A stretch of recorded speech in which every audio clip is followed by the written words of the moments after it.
जय श्री राधे। पूज्य श्री सद्गुरुदेव भगवान के चरणों में प्रणाम। आज पूज्य श्री स्वामी राम सुखदास जी महाराज कहते हैं, नाम जप की खास विधि है, भगवान का होकर भगवान का नाम लें। केवल भगवान ही हमारे हैं और हम भगवान के ही हैं। संसार हमारा नहीं है और हम संसार के नहीं हैं। यह अगर पक्का विचार हो जाए तो तत्काल लाभ होता है। गोस्वामी जी महाराज ने कहा है, बिगड़ी जन्म अनेक की, सुधरें अब ही आज। हो ही राम को नाम जपू, तुलसी तज कुसमाज। अनेक जन्मों की बिगड़ी हुई बात आज सुधर जाए और आज अभी अभी इसी क्षण सुधर जाए। कैसे सुधर जाए? तो कहते हैं, तू राम जी का होकर राम जी के नाम को पुकार। परंतु हमारे से भूल यह होती है कि हम संसार के होकर भगवान को पुकारते हैं। संसार के काम धंधों के कारण वक्त नहीं मिलता। हम तो संसारी आदमी हैं, कलयुगी जीव हैं।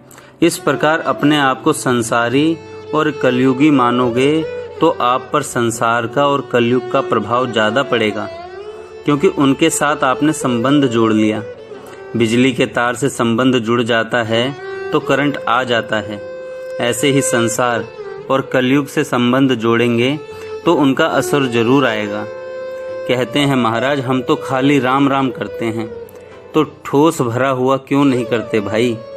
मानो भगवान के नाम में तो खालीपना है और संबंध हमारा संसार और कलयुग से है। यह बहुत बड़ी गलती है। वास्तव में भगवान ही हमारे हैं। जब हमने संसार में जन्म लिया नहीं था तब भी वे हमारे थे। जब हम मर जाएंगे तब भी वे हमारे रहेंगे। यह संसार पहले भी हमारा नहीं था, आगे भी हमारा नहीं रहेगा और अभी भी प्रति क्षण हमारे से अलग हो रहा है। उम्र बीतती चली जा रही है, शरीर भी बीतता चला जा रहा है और कलयुग का समय भी बीतता चला जा रहा है। संसार का संबंध आपके साथ है ही नहीं, इस बात को आप ख्याल में रखें। मैंने बहुत बार कहा है, अब भी कहता हूँ, जब आप बालक थे तब अपने को बालक कहते थे, परंतु अब आप अपने को बालक नहीं कहते। आपने कौन सी तारीख को बालकपन छोड़ा? कोई भाई बहन बता सकता है तो बताइए। वास्तव में आपने बालकपन छोड़ा नहीं, प्रत्युत वह अपने आप छूट गया।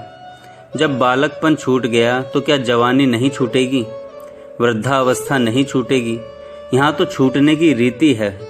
जो निरंतर छूटता चला जा रहा है उसके संबंध केवल आपका माना हुआ है। उससे संबंध केवल आपका माना हुआ है। वास्तव में संबंध है नहीं, परंतु भगवान के साथ आपका संबंध पहले भी था, अभी भी है और आगे भी रहेगा। यह संबंध टूटेगा नहीं कभी।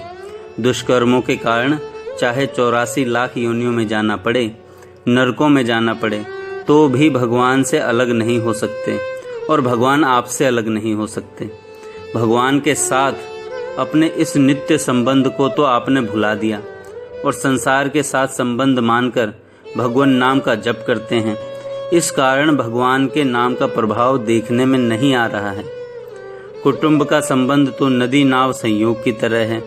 नदी के इस पार सब एक साथ नौका पर बैठ जाते हैं और उस पार पहुंचते ही उतर जाते हैं। जब तक नदी से पार नहीं होते तभी तक हमारा संबंध रहता है। ऐसे ही कुटुंब का संबंध है, जो आगे रहेगा नहीं, छूट जाएगा। यह सच्ची बात है। अगर आप इस बात को मान लें कि मैं शरीर संसार का नहीं हूँ और शरीर संसार मेरे नहीं हैं, मैं केवल परमात्मा का हूँ और परमात्मा ही मेरे हैं, मैं अपने परमात्मा का नाम लेता हूँ, तो भगवान की ताकत नहीं कि वे आपकी तरफ कृपा दृष्टि न देखें। भगवान के होकर भगवान के नाम का जप करो। हो ही राम को नाम जपो, तुलसी तज कुसमाज। बच्चा माँ के साथ जितना अधिक घनिष्ठ संबंध रखता है, माँ उतनी ही जल्दी उसके पास आती है। बालक जोर से रो पड़ता है तो माँ अपनी बड़ी लड़की को भेजती है कि बेटी जा, भाई को समझा, राजी कर। वह आकर भाई के हाथ में झुनझुनियाँ देती है, पर वह उसे फेंक देता है। वह लड्डू देती है, वह उसे भी फेंक देता है। बहन उसको गोदी में लेती है तो वह लात मारता है और माँ माँ करता है। तब माँ को उसके पास आना ही पड़ता है। अगर वह झुनझुनिया से राजी हो जाए अथवा बहन की गोद में चला जाए तो फिर माँ उसके पास नहीं आती। बहन की गोद में माँ का दूध थोड़े ही है, वह प्यार थोड़े ही है। इसी तरह नाम जप करने वाले का लोगों में आदर होता है कि वाह सा ये तो बहुत भगत जी हैं, भजन करने वाले हैं, बस अब झुनझुना बजाए बैठो। लोग आदर सम्मान करने लगते हैं, दंडवत प्रणाम करते हैं, पूजन करते हैं, प्रशंसा करते हैं। ये बड़े भारी महात्मा हैं। यह माया रूपी बहन आती है और गोद में ले लेती है, उसमें राजी हो जाते हैं तो फिर भगवान नहीं आते। नाम की बिक्री करके उसके बदले आदर लेते हो, भेंट नमस्कार लेते हो, सुख लेते हो, तो बताओ नाम का संग्रह कैसे हो? सुख लेकर नाम को खर्च कर रहे हो। संतों ने कहा है, दरिया बंदी वान जूं करिए कूक पुकार। कोई चारों तरफ से घिरा हुआ हो और वहां से निकलना चाहता हो तो वह कैसे पुकारता है, कोई छुड़ाओ, कोई छुड़ाओ। ऐसे ही भीतर से पुकार निकले, हे नाथ, मैं काम क्रोध लोभ ममता आसक्ति में फंस गया हूँ। हे नाथ, मुझे इनसे छुड़ाओ। इस तरह आर्त होकर भगवान को पुकारो। आज तक नाम की जितनी महिमा लिखी गई है उतनी तो है ही, उसके अलावा भी बहुत बाकी बची है, परंतु नाम सही ढंग से न लेकर कहते हैं कि नाम की जितनी महिमा शास्त्र में लिखी है सुनने में आती है उतनी देखने में तो नहीं आती। देखने में आए कैसे? आपने उस ढंग से नाम लिया ही नहीं। नाम लेने का ढंग है अनन्य भाव से नाम लेना कि केवल भगवान ही मेरे हैं, भगवान के सिवाय और कोई मेरा नहीं है। मैं केवल भगवान का हूँ, भगवान के सिवाय और किसी का मैं नहीं हूँ। माता पिता स्त्री पुत्र आदि का मैं नहीं हूँ। वे मेरे को अपना मानते हैं तो मैं उनकी सेवा करने के लिए हूँ। माता पिता की सेवा करो, स्त्री पुत्र का पालन करो, पर उनसे कुछ भी लेने का भाव मत रखो। खूब तत्परता से न्याय से उनकी प्रसन्नता लो, पर अपने आप को फंसने मत दो। देने से आप फंसोगे नहीं, पर लेने की इच्छा मात्र से बंध जाओगे। सेवा करने के लिए तो सब संसार हमारा है, पर लेने के लिए संसार हमारा है ही नहीं। बढ़िया बात तो यह है कि भगवान से कुछ भी लेने के लिए हमें नाम नहीं लेना है। पापों का नाश करने के लिए भी नाम नहीं लेना है।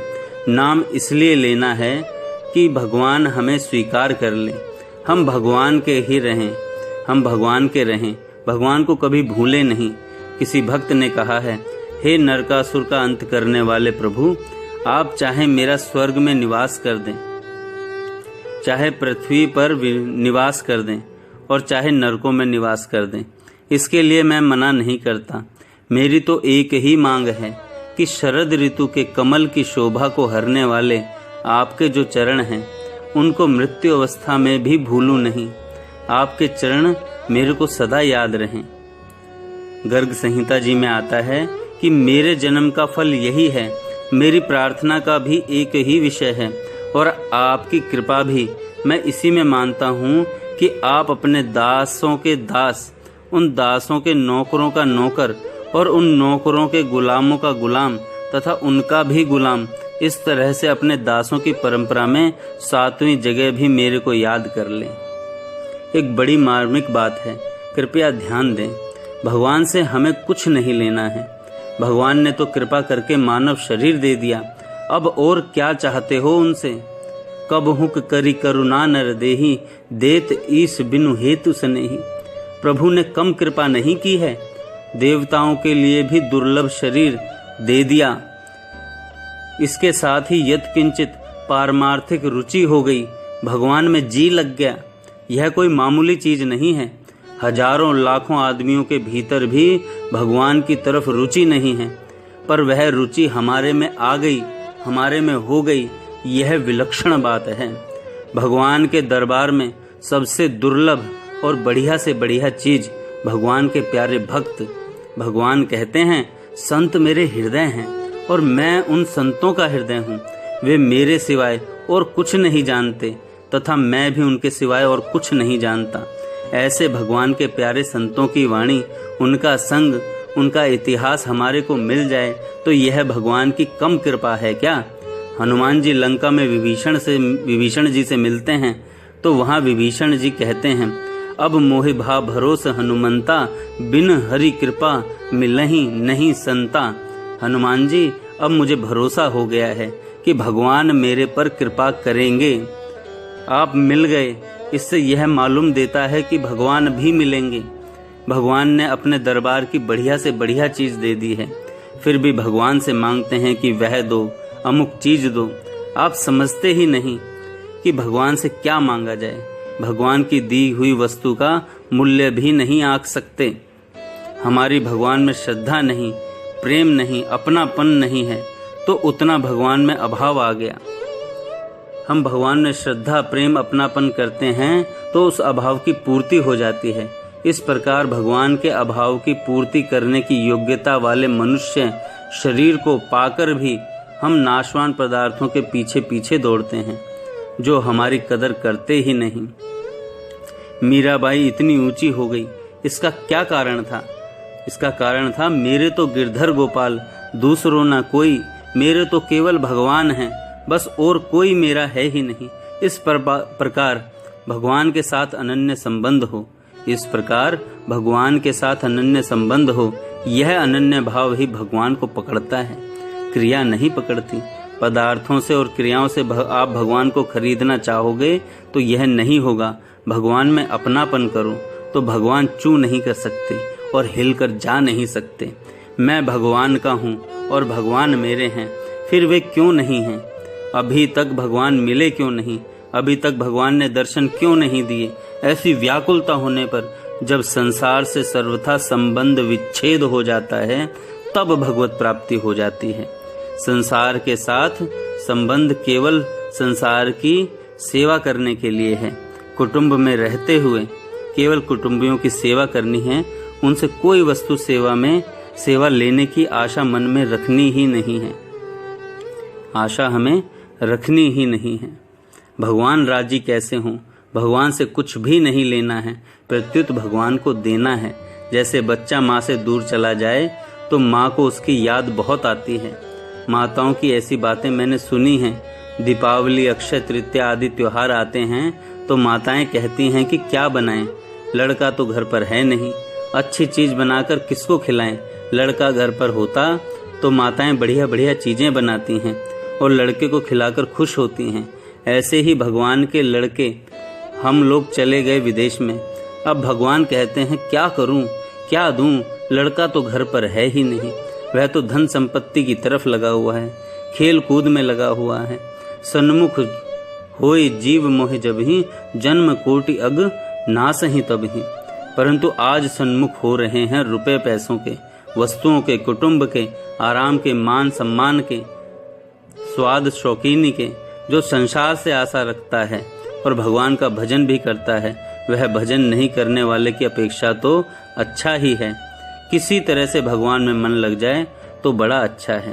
परंतु यदि आप नाम जप का महात्म्य तत्काल देखना चाहते हैं तो वह तभी दिखने में आएगा जब आप सच्चे हृदय से भगवान में लग जाएंगे। जिन लोगों ने भजन किया है उन लोगों में विलक्षणता आई है। हमने ऐसे कई देखे हैं कि राम नाम जप से पहले उनकी क्या अवस्था थी और नाम जप में लगने के बाद उनकी क्या अवस्था हो गई, परंतु वे लगन से जपते थे, वे लगन से जपते थे। भगवान का नाम भगवान की चोटी है। अगर आपने चोटी पकड़ ली तो भगवान टस से मस नहीं हो सकते, भगवान वही खड़े रहेंगे। हमने देखा है किसी साधारण व्यक्ति की अगर शिखा हो, अगर हम उस शिखा को पकड़ लें तो हिल नहीं सकता। ऐसे ही अगर हमने भगवान के नाम की चोटी पकड़ ली तो भगवान इधर से उधर हिल नहीं सकते। जय श्री राधे।